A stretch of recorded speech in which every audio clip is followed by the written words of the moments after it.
കുന്തി ഭോജ.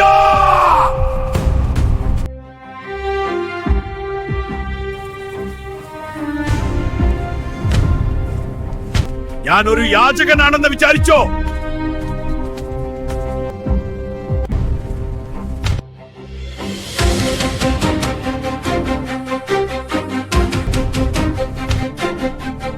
മകളെ, ദുർവാസാവ് ഒരു അഗ്നിയാണ്. അദ്ദേഹത്തെ തൃപ്തിപ്പെടുത്തിയാൽ അത് നമുക്ക് വെളിച്ചമാകും. അല്പം പിഴച്ചാൽ ആ അഗ്നി നമ്മെ ദഹിപ്പിക്കും. ക്ഷമിക്കണം മഹർഷേ, അടിയനോട് ക്ഷമിച്ചാലും. വരും ദിവസങ്ങളിൽ നിന്റെ മകൾ എന്നെ പരിചരിക്കട്ടെ. ഈ നിയോഗം ഈശ്വരന്റെ അനുഗ്രഹമാണ്. അങ്ങയെ സേവിക്കുവാൻ ലഭിച്ച ഈ അവസരം എന്റെ ജീവിതത്തിന്റെ സൗഭാഗ്യം തന്നെയാണ്. ഓർമ്മയിരിക്കട്ടെ, ഇതൊരു അഗ്നിപരീക്ഷയാണ്. പരാജയപ്പെട്ടാൽ നിന്റെ വംശം ഞാൻ ചാരമാക്കും.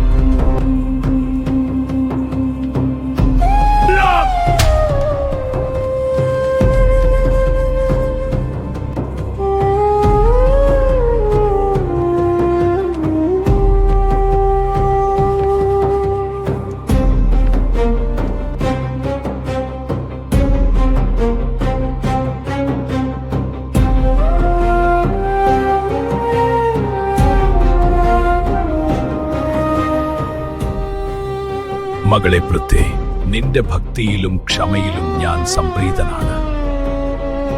നിന്നെ പരീക്ഷിക്കാൻ വേണ്ടിയാണ് ഞാൻ ഇത്രയും നാൾ ശ്രമിച്ചത്. പക്ഷേ നിന്റെ ഭക്തിയും സഹനശക്തിയും എന്നെ വിസ്മയിപ്പിച്ചു. ലോകം നിന്നെ കുന്തി എന്ന സ്തുതിയോടെ വിളിക്കും. ലോകം നിനക്ക് മുന്നിൽ കഠിനമായ പരീക്ഷണങ്ങൾ നിറയ്ക്കും.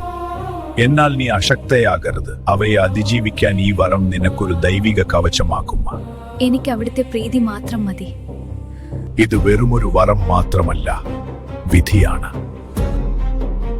മനസ്സ് ഏകാഗ്രമാക്കി കേൾക്കുക. ഈ മന്ത്രം നിന്റെ ഭാവിയെ രൂപപ്പെടുത്തും.